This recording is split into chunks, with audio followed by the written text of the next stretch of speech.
At the 100th anniversary of the Chinese Communist Party in 2021, Chinese President Xi Jinping outlined his vision for the Chinese dream.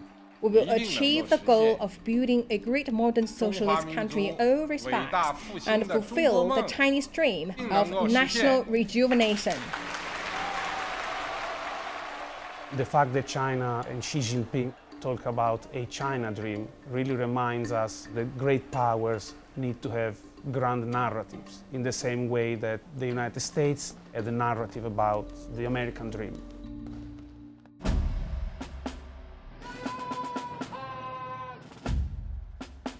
To make that China dream a reality and achieve the Great Rejuvenation, Chinese leaders believe they must have the world's most powerful military. A strong country must have a strong military, as only then can it guarantee the security of the nation. The party came to recognize the irrefutable truth that it must build a people's military of its own.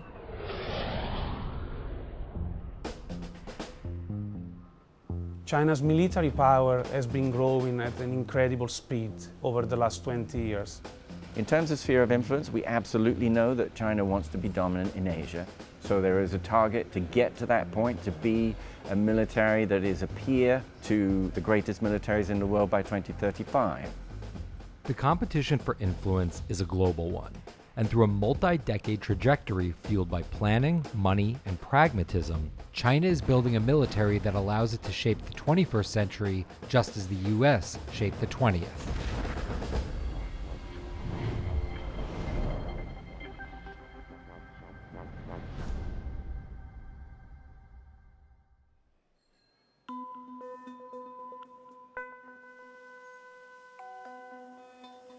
The most interesting question when it comes to China's growth and what spurred the growth is actually, you don't have to look back 50 years, 40 years, 30 years. Actually, most of these changes have happened in the past 25 years.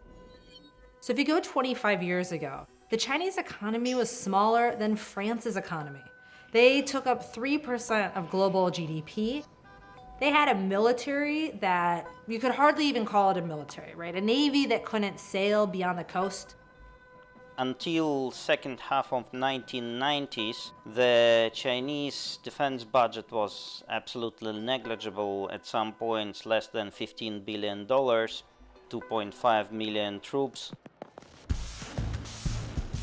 But now China is either the second or third most powerful military in the world.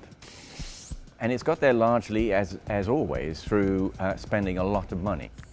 Thanks to a 740% increase in military spending, as well as elite focus. They've now built one of the most formidable militaries that this world has ever seen.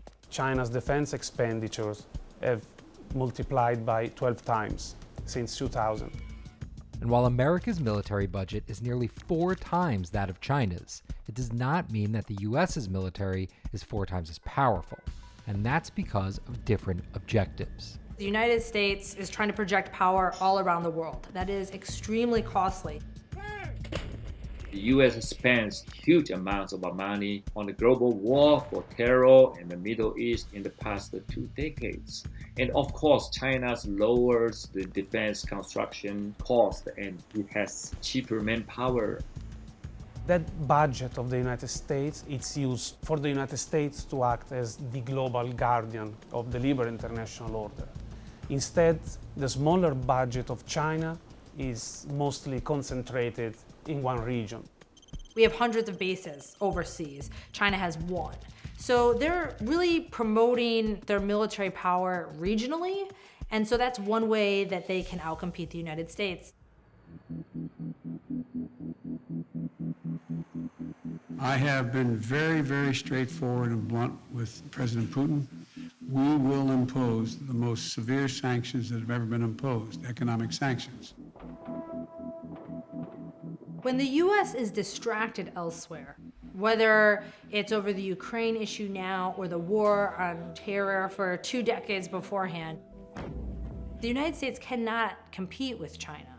Countries like the US, the UK, Australia, European countries overlook the understanding of China's strategic culture And we didn't want to accept the fact that while we were trading with China, China was growing militarily. To understand the magnitude of China's determination in achieving its national goals, look no further than the Belt and Road Initiative, China's trillion-dollar global infrastructure plan and the centerpiece of President Xi Jinping's foreign policy. The Belt and Road Initiative is one of the big Chinese economic plans to build power and influence in the world. The United States could have done 10 of those, right? But instead we fought the war in Afghanistan. And while the US and the EU are busy policing the world, China has focused on building infrastructure. And when it comes to the military, it has had the same laser focus. The Chinese were actually extremely pragmatic in deciding, how to go about matching its military capacities and increasing them so that it could challenge US dominance. And they did so basically with weapons that are much cheaper to produce than the things that they destroy.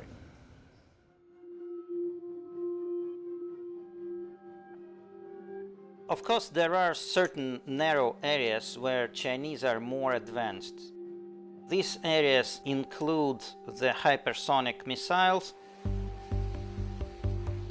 What we saw was a very significant event of a test of a hypersonic weapon system, and it is very concerning. I think I saw in some of the newspapers they used the term Sputnik moment.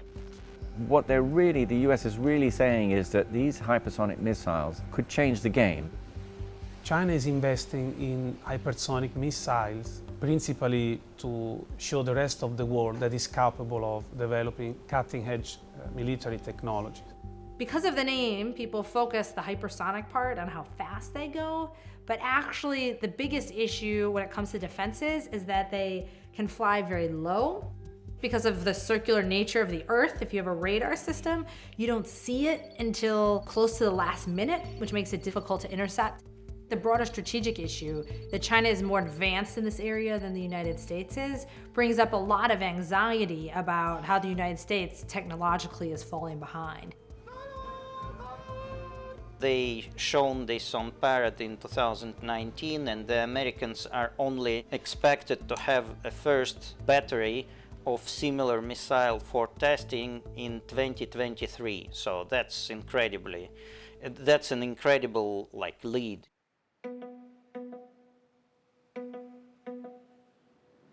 And while the US is trailing China in hypersonic technology, China is quickly closing the gap when it comes to naval forces.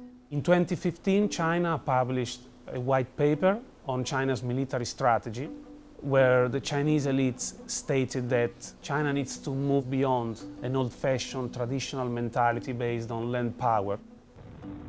The Americans understand that the Chinese are gradually winning the arms race. They are simply building more ships than the American can.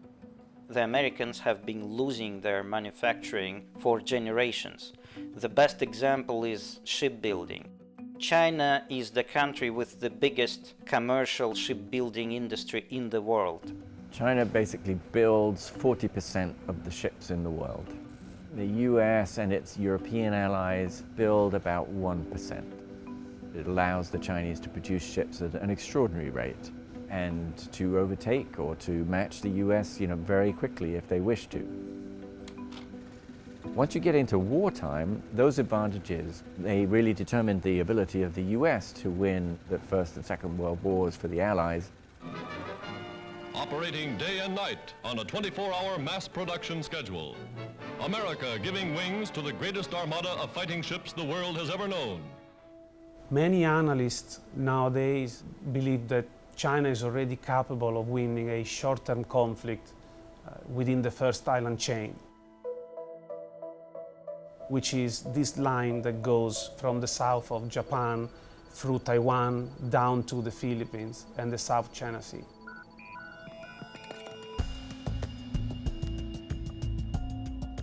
In addition to a state-of-the-art Navy, as well as their hypersonic missiles, China may also have an edge when it comes to how wars are fought in the 21st century. One of the most worrying areas of Chinese development has been cyber warfare. As much as we know, the Chinese have the biggest cyber forces in the world. It's important to understand that the Chinese started to prioritize cyber warfare and information warfare in general very early in 1990s. They understood that the key of American advantage was the information advantage, and to win they needed to destroy this American advantage. They've been able to accelerate their arms development programs by gaining intelligence on US weapon systems. With cyber, nobody's ever quite sure about what the other side's capability is until it's been used. And once it's been used, it's gone, and you have to develop something else because it can be dealt with once it's known. Cyber immediately takes you on to the question of artificial intelligence. And Vladimir Putin, famously said, whoever wins that competition will rule the world. And the idea is that once you develop AI, they can, either assist or replace weapons systems. And this emphasis on cyber warfare and artificial intelligence tell us how extremely relevant continues to be the writing of Sun Tzu, and in particular, The Art of War, where concepts like disruption, deception, know your enemy, win without fight remain important.